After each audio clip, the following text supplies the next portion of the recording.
Supongamos que tenemos un mapa atmosférico de la Tierra y que trazamos en él las distintas regiones que se encuentran a una presión dada en un determinado momento. Veremos que estas regiones conforman una serie de curvas, llamadas isobaras. Idealmente, si voláramos a lo largo de una isobara, un manómetro marcaría la misma presión en todo momento.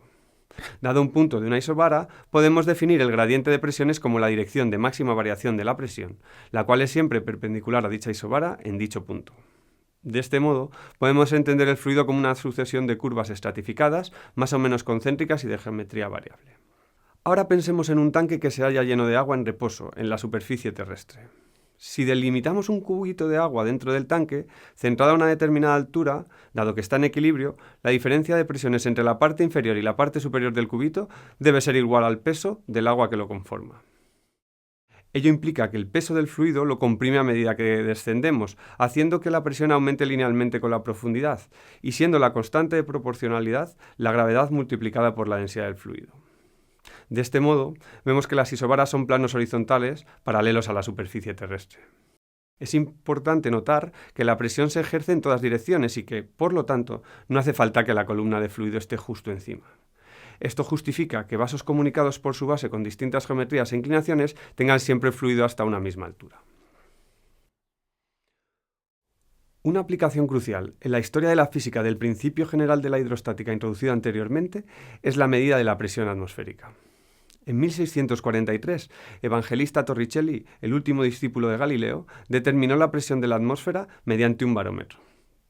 Para ello, llenó con mercurio un tubo de 1 metro de vidrio cerrado por un extremo, tapó el otro extremo con la mano, lo volcó sobre un recipiente y retiró la mano. Entonces el fluido descendió hasta alcanzar una altura de 76 centímetros y Torricelli determinó que, no habiendo nada en el hueco que quedaba en el tubo, tenía que estar toda la columna soportada por el peso del aire, cuyo valor sería la densidad del fluido por la aceleración gravitatoria y por la altura de la columna. Otra aplicación típica es el manómetro de tubo abierto. Supongamos que tenemos un gas en una ampolla de vidrio. Si conectamos a un extremo de la ampolla un tubo con forma de U y el otro lo dejamos abierto a la atmósfera, con un fluido entre medias, podemos utilizar la diferencia de alturas del fluido en ambas ramas para calcular la presión del gas. Dado que dos puntos a una misma altura conectados continuamente a través de un fluido están a la misma presión, vemos que la presión del gas es igual a la presión atmosférica más el peso específico del fluido multiplicado por la diferencia de alturas. Los dispositivos destinados a medir la presión de un gas se denominan manómetros. Específicamente, el manómetro de Bourdon funciona mediante un fino tubo en espiral que se enrosca o desenrosca al aumentar la presión en su interior. El extremo final está cerrado y se conecta por un sistema de engranajes a una aguja indicadora que da la presión del gas al otro extremo, en la entrada. Son muy utilizados para medir la presión de bombonas o en los medidores antiguos de la presión arterial, por ejemplo. Veamos ahora el principio de Pascal. El principio de Pascal establece que un cambio de presión en un fluido incompresible se transmite igual en todas las direcciones. Esto puede apreciarse en la figura. Ello se debe a que las colisiones moleculares de un fluido no tienen dirección privilegiada.